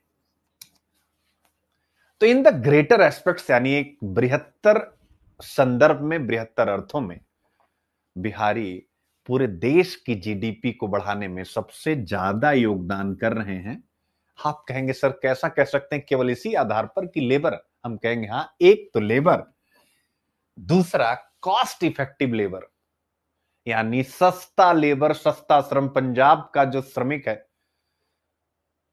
तमिलनाडु का जो श्रमिक है, वो जितना पैसा लेता है उससे काफी कम पैसे में बिहार का मजदूर वही काम उतनी ही शिद्दत से कंप्लीट करता है। तो इसका मतलब है कि जो एंटरप्राइज हैं, उद्यमी हैं, इनको ये क्या करता है, लाभ पहुंचाता है। यानी इनकी जो आउट ये होता है फैक्टर ऑफ प्रोडक्शन में जो कॉस्ट होती है, वो कॉस्ट कम होती है चूंकि सस्ता लेबर बिहार का देता है। तो जब उद्यम है उसको इनके लेबर के कारण लाभ ज्यादा होता है, तो वही उद्यम फिर ज्यादा इन्वेस्टमेंट करता है, वही इन्वेस्टमेंट ज्यादा करता है तो रॉ मटेरियल की ज्यादा मांग होती है, लैंड की ज्यादा मांग होती है, और फिर इसी प्रकार से वह इकोनॉमी उस राज्य की एक्सपेंशन करती है, विस्तार करती है। अब दोनों पॉइंट से आप समझ गए, पॉइंट इज क्लियर। तो अब मैं यहां क्या कहना चाहता हूं कि ये आप इंटरव्यू में बोल करके ये बताया करें कि हाँ, बिहार के स्तर पर ये चैलेंज है, लेकिन जो बिहारी मजदूर है उसका योगदान इंडिया की इकोनॉमी में बहुत व्यापक स्तर पर है, जिसे हम इस प्रकार से समझ सकते हैं। तो नीति आयोग और इस प्रकार की अन्य संस्थाओं को ऐसा भी एक सर्वे निकालना चाहिए, एक ऐसा इंडेक्स निकालना चाहिए जिसमें किस राज्य के श्रमिकों का, पॉइंट को पकड़िएगा, किस राज्य के श्रमिकों का योगदान देश में, देश की जीडीपी में सबसे ज्यादा है। Ranking number 1, number 2, number 3, number 4, number 5, number 28। क्या ये रैंकिंग निकालनी चाहिए कि नहीं निकालनी चाहिए? दिस इज नॉट कोई पॉलिटिकल भाषण नहीं है, ये आपको लिखना है कॉपी में, आपको डिस्कस करना है। अगर आपको पसंद आता है तो आप हाँ लिख दीजिएगा, नहीं तो इसको स्किप कर दीजिएगा, ठीक है ना? This is not a politically motivated concept, नहीं, ये आपको सिखाने के लिए कि बिहारी यानी लेबर का योगदान जब है तो बिहार का लेबर पूरे देश में है। और दूसरा, अनकाउंटेड लेबर जो घरों में काम करते हैं, जो महिलाएं, लड़कियां, बताने की जरूरत नहीं, ठीक है? मजा आ गया? तो इस हिसाब से आपको देखने की जरूरत है, इस हिसाब से सिस्टम को समझने की जरूरत है। इसलिए मैंने पहले टॉपिक में कहा कि भाई आप नए नए विचार ले आइए। नवाचार, आर्थिक समृद्धि एवं सामाजिक कल्याण का अपरिहार्य निर्धारक है। ऐसा हम पढ़ते हैं, आप पढ़ते हैं, पढ़ते नहीं पढ़ते? नवाचार आर्थिक समृद्धि भी लाता है और सामाजिक कल्याण भी लाता है। तो सामाजिक कल्याण, सोशल वेलफेयर क्या? इनोवेशन। इनोवेशन क्या है? यही carbon credit. This is the innovation. कहां लाना चाहिए? बिहार ऐसे कृषि राज्य में जहां पर ऐसे वृक्ष लगाए जाएं। वृक्ष बाढ़ की समस्या का भी समाधान करते हैं, तो बिहार की बाढ़ की समस्या का समाधान भी वृक्ष के द्वारा हम कुछ हद तक, नॉट मैं कह रहा हूं कंप्लीटली, कुछ हद तक हम पूरा कर सकते हैं। इस हिसाब से आप लिखिए। तो कार्बन क्रेडिट एक ऐसी संकल्पना है जिसको पंचायत स्तर से भारत सरकार को एक नीति के रूप में प्रारंभ कर देना चाहिए। पंचायत स्तर से, मैंने क्या बोला? डायरेक्ट पंचायत स्तर से ग्राम प्रधानों को शिक्षित किया जाए, ट्रेन किया जाए, इसकी उपयोगिता बताई जाए, और फिर जो भी परमानेंट ब्यूरोक्रेसी, यानी आप सब जो कि रेड टेपिज्म हम हमेशा पढ़ते हैं कि लाल फीताशाही सबसे बड़ी बाधा है भारत के विकास में, वो लाल फीताशाही से थोड़ा बाहर निकले और पंचायतों को मजबूत करे। यानी डीएम पंचायत पार्टनरशिप, क्या ऐसा कॉन्सेप्ट हो सकता है? लिखिएगा, डीएम पंचायत पार्टनरशिप, डीपीपी हो सकता है कि नहीं हो सकता है? जब पब्लिक प्राइवेट पार्टनरशिप होता है, जब पब्लिक पब्लिक पार्टनरशिप हो सकता है, तो फिर डीएम पंचायत पार्टनरशिप क्यों नहीं हो सकती? यानी जिला अध्यक्ष, सॉरी, जिला मजिस्ट्रेट और पंचायत के बीच की पार्टनरशिप किसके लिए? इसी प्रकार के इनोवेटिव थॉट्स, आइडियाज के लिए। ठीक है, तो ये हो गया आपका, यहां दे सकते हैं। अब वही सारी चीजें हाल ही में भारत और जापान ने एमओसी पर हस्ताक्षर किए, आपके सामने। आपको लिखने का कंटेंट यहां पर बहुत बढ़िया से मैंने समझा दिया, सारी चीजें यहां लिखी हुई हैं, और सिलेबस देख सकते हैं, इन्वायरमेंट, इकोनॉमी, आईआर, सारी चीजें आपके सामने है। भारत और जापान के बीच में एग्रीमेंट आप देख सकते हैं। गवर्नमेंट पॉलिसी विकास के लिए ऑब्वियस है, एनवायरमेंटल इथिक्स, जीएस पेपर 4। ठीक है, अंतरराष्ट्रीय संबंधों में इस प्रकार की चीजें कैसे अंतरराष्ट्रीय नैतिकता की दृष्टि से भी महत्वपूर्ण होती है। अब देखिए, जब भारत और जापान पर जीएस पेपर 2 में प्रश्न पूछा गया, ठीक है ना, हालांकि इसका एक अलग रेफरेंस है, लेकिन भारत जापान संबंधों पर जब आप लिखेंगे तो यह भी लिखेंगे कि हाल ही में भारत जापान ने कार्बन क्रेडिट को लेकर के एक समझौता किया है। तो 2024 में भी, सॉरी 2019 में हो गया, और फिर उसके बाद आपके सामने देखिए, ग्लोबल वार्मिंग और क्लाइमेट चेंज विकास के नाम पर मानव के लालच का परिणाम है, जो इस ओर संकेत करता है कि मानव सहित सभी जीवों का विलुप्त होना पृथ्वी पर जीवन समाप्ति की ओर, यानी कह रहा है कि भैया ग्लोबल वार्मिंग मानव सभ्यता को खत्म कर देगा। जीवन की रक्षा के लिए और समाज तथा पर्यावरण के बीच संतुलन लाने के लिए आप कैसे पर्यावरण और विकास में एक समन्वय बनाएंगे? तो पर्यावरण और विकास में देखिए कितना बढ़िया, how do you put an end to this to protect life and bring equilibrium between the society and the environment. यानी आप किस प्रकार से विकास और पर्यावरण के मध्य बेहतर संबंध बना करके समाज को बचाएंगे? तो क्या आप लिखेंगे नहीं, जैसा कि भारत और जापान ने पेरिस एग्रीमेंट के आर्टिकल 6.2 के तहत जो एग्रीमेंट किया है, उसको यहां एग्जाम्पल के रूप में डालेंगे कि नहीं डालेंगे? आप कहेंगे हाँ सर बिल्कुल आएगा। देखिए यही है यूपीएससी, ऐसे ही आपको पकड़ना। अच्छा, यहां पर मैं आता हूं, ठीक है, हो गया। अब इसके बाद अगर हम आगे बढ़े, फॉरेस्ट, मतलब ऐसे वगैरह, जलवायु परिवर्तन के लिए क्या क्या टेक्नोलॉजी होनी चाहिए, यानी तो भाई चाइना से, सॉरी जापान से जो हम टेक्नोलॉजी ले रहे हैं, ठीक है, तो ये सारे पॉइंट। बाकी कोई भी इनोवेटिव आइडिया मैंने स्टार्टिंग में ही सारा कुछ बता दिया, तो बताने की जरूरत नहीं यहां पर। और प्रश्न आप एक बार देखें, प्रश्न है भारत जापान संयुक्त क्रेडिट तंत्र, यानी देखिएगा आप, को पेरिस समझौते के आर्टिकल 6.2 के अंतर्गत भारत की जलवायु कूटनीति और वैश्विक कार्बन बाजारों को सशक्त बनाने के संदर्भ में विवेचित कीजिए, जीएस पेपर 2 आईआर। अब इसको आप पढ़िए, इसका आंसर आपको मिल जाएगा अभी तुरंत, यानी इस क्लास के बाद। फिर इसके बाद आता है अगला क्वेश्चन, भारत की जलवायु कूटनीति और द्विपक्षीय, अरे यार क्या ही बोलूं,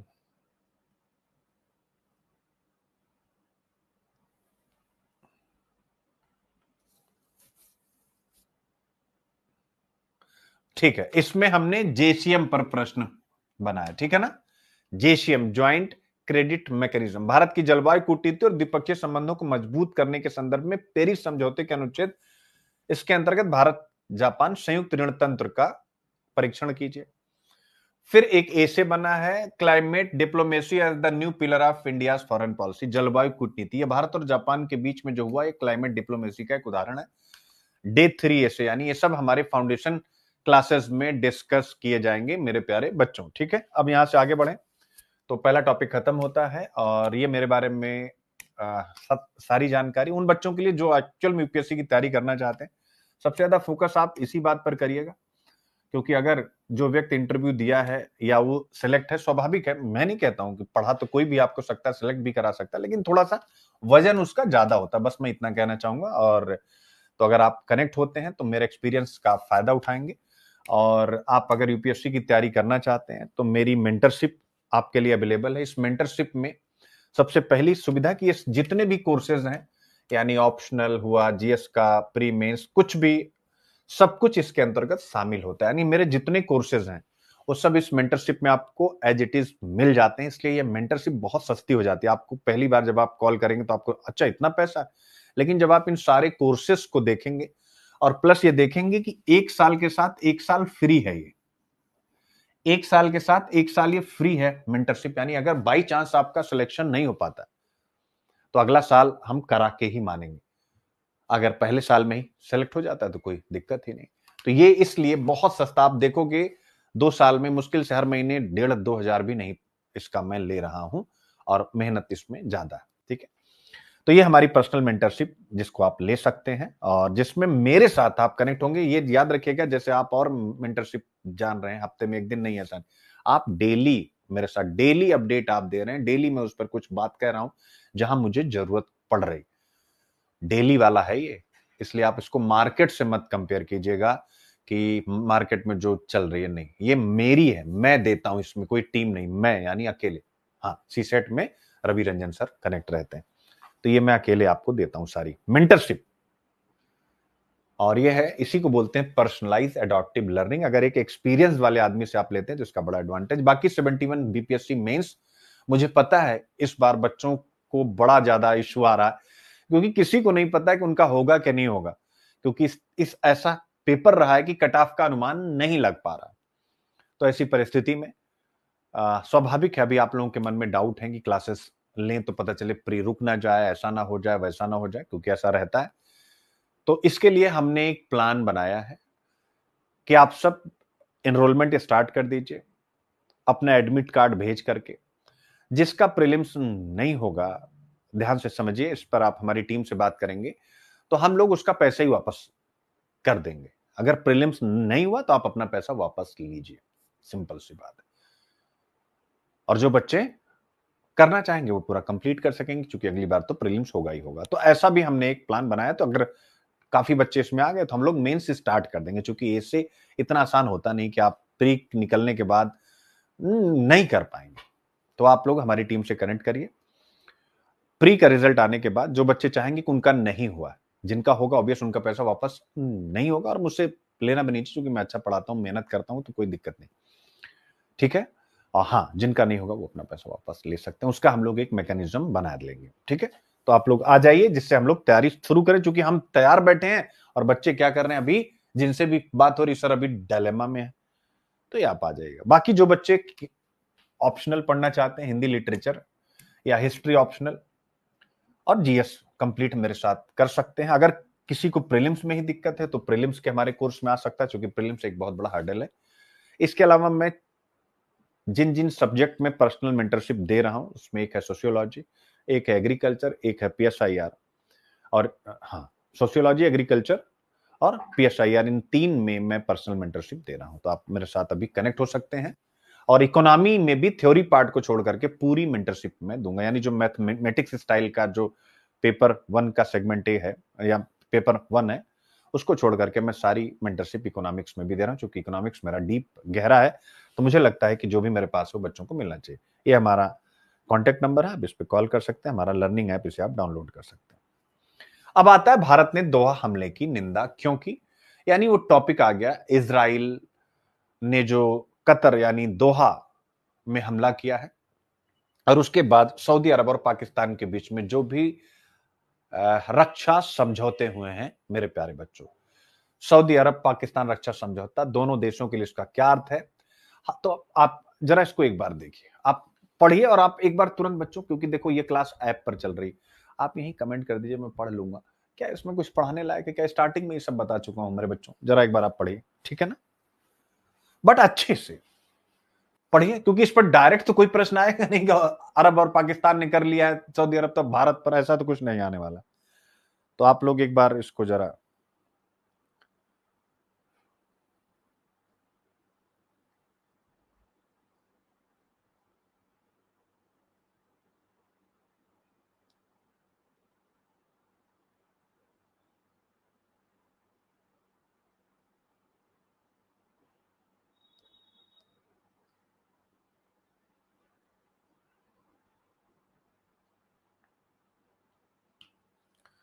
ठीक है, क्लियर है? श्लोक पांडे, आपकी मेंटरशिप एकदम सही है, सभी को लेना चाहिए। हाँ, क्योंकि तुम हो मेंटरशिप में। ठीक, क्लियर बेटा? आप लोग कह रहे हो कि सर इसमें कुछ मत बताओ, लेकिन एक हल्का सा रेफरेंस फटाफट रख देता हूं। न्यूज से आपको पता लग गया, बताने की जरूरत नहीं। एक म्यूचुअल डिफेंस पैक्ट है, शब्द को पकड़ेगा, म्यूचुअल डिफेंस पैक्ट आपकी स्क्रीन पे दिख रहा होगा। यानी अगर किसी एक पर हमला होगा तो इसे दोनों पर हमला माना जाएगा, ठीक है? तो एक विषय यह हो गया जिसकी मैं चर्चा कर चुका हूं, और दूसरा कि कतर, इजराइल ने जैसे ही कतर पर हमला किया, भारत की प्रतिक्रिया बड़ी सख्त रही। अभी तक इजराइल के मुद्दे पर भारत की प्रतिक्रिया थोड़ा सा शांत रहती थी। इसने साफ साफ कहा, यह आक्रमण संप्रभुता का उल्लंघन है, वायलेशन ऑफ सॉवरेंटी। पकड़ लीजिएगा, यानी विदेश नीति में हम क्लियर हैं भाई, क्लियर है। तो जो रशिया और सॉरी जो पाकिस्तान और सऊदी अरब के बीच में क्या कलेक्टिव डिफेंस की अवधारणा पर आधारित है, जैसे नाटो के आर्टिकल 5 में कहा गया कि attack on one, attack on all. वही चीज यहां पर कि अगर किसी एक पर अटैक माना जाएगा, मतलब कोई करेगा, दूसरे पर भी माना जाएगा। अब बताने की जरूरत नहीं, पाकिस्तान एक परमाणु शक्ति संपन्न देश है, सऊदी इस्लामिक दुनिया का सबसे प्रभावशाली देश, ऑयल सप्लायर, आर्थिक रूप से बहुत ताकतवर। और 1970 के दशक से, जो मैंने आपको बताया था, सऊदी ने पाकिस्तान के न्यूक्लियर प्रोग्राम को इनडायरेक्टली मदद की। तो यह समझौता अगर तात्कालिकता के हिसाब से देखें तो स्वाभाविक है ये इजराइल के खिलाफ एक स्ट्रेटेजिक सिग्नल है, सिंपल सी बात। यानी इससे एक संकेत मिलता है, क्योंकि जो भी एक्शन होता है उसका संकेत आपको एज अ डिप्लोमेट के रूप में जानना चाहिए। तो संकेत यह है कि वेस्ट एशिया में कोई भी बाहरी अगर आक्रमण हुआ तो सऊदी और पाकिस्तान साथ खड़े होंगे। अब भारत की चिंता यहां से क्या निकल करके आती, जो मैंने स्टार्टिंग बताया, एनर्जी सिक्योरिटी। 60% से ज्यादा तेल अभी हम कहां से ले रहे हैं? पश्चिम एशिया से आते हैं। अब अगर यहां पर अस्थिरता होती है तो स्ट्रेट ऑफ हरमुज, जिसके बारे में आप सबको पता है, या स्ट्रेट ऑफ बाब एल मंदेब, ये क्या हो जाएंगे? रुक जाएंगे। तो भारत का तेल केप ऑफ गुड होप से होकर के आएगा, महंगा हो जाएगा, इंपोर्टेड, इन्फ्लेशन हो जाएगा, जो आप लोग पढ़ ही चुके। ये एक बहुत बड़ी, तो पहली चिंता मिडिल ईस्ट में कुछ भी होता है तो भारत की ऊर्जा सुरक्षा को होती है। दूसरी चिंता रट लीजिए हमेशा की, कोई भी टॉपिक हो, प्रवासी भारतीय इंडियन डायस्पोरा की होती है। सऊदीया में लगभग 20 लाख भारतीय, कतर में भी लगभग 8 लाख भारतीय रहते हैं। उनकी सिक्योरिटी और उनके द्वारा भेजा जाने वाला जो रेमिटेंस है, ये इंडिया की इकोनॉमी के लिए अत्यंत महत्वपूर्ण है। तो उनकी सिक्योरिटी की चिंता भी भारत को है। अब तीसरा आता है पाकिस्तान और चाइना का फैक्टर यहां पर कैसे इन्वॉल्व हो रहा है। यानी मेरे प्यारे बच्चों, चीन स्ट्रिंग ऑफ पल्स स्ट्रेटजी के तहत भारत को घेरना चाहता है। हालांकि हमारी भी डायमंड ऑफ नेकलेस की है, हम भी उसको घेर रहे हैं, लेकिन अभी हम स्ट्रिंग ऑफ पल्स, चीन पाकिस्तान इकोनॉमिक कॉरिडोर संप्रभु भारत के हिस्से से जा ही रहा है, पाक ऑक्युपाइड कश्मीर से। तो इसको और ताकत मिल सकती है, क्योंकि इससे पाकिस्तान की स्वीकार्यता स्वाभाविक है सऊदी अरब के साथ इस डील के बाद थोड़ी ज्यादा बढ़ेगी अंतरराष्ट्रीय बिरादरी में, ठीक है? तो ये कहीं ना कहीं एक चिंता की बात है। यही तो ना भारत का रेफरेंस है, ठीक है? अब इसके बाद कतर वाले मुद्दे में अगर हम देखें तो इजराइल ने दोहा कतर में जो हमास के नेता थे उनको टारगेट करते हुए मिसाइल छोड़ी। तो भारत ने इसे साफ संप्रभुता और क्षेत्रीय अखंडता का उल्लंघन बताया और कड़ी निंदा की। इससे पहले भारत की जो विदेश नीति होती थी मेरे प्यारे बच्चों, कहता था कि भैया संयम बरतो, लेकिन अब की बात उसने सॉवरेंटी और टेरिटोरियल इंटीग्रिटी दो शब्द का इस्तेमाल किया है, याद रखेगा। क्यों ऐसा किया भारत ने? क्योंकि भाई नेशनल इंटरेस्ट। भारत यानी जो कतर है, एलएनजी का भारत का सबसे मतलब एक बहुत बड़ा सप्लायर है, एलएनजी लिक्विफाइड नेचुरल गैस का। 8 लाख भारतीय काम करते हैं, तो इसलिए प्रवासी भारतीय उनका रेमिटेंस, तो इसलिए भारत ने कतर पर हमले को गंभीर माना, चूंकि हमारी एनर्जी सिक्योरिटी भी है और साथ में हमारे अपने लोग भी हैं। ठीक है ना।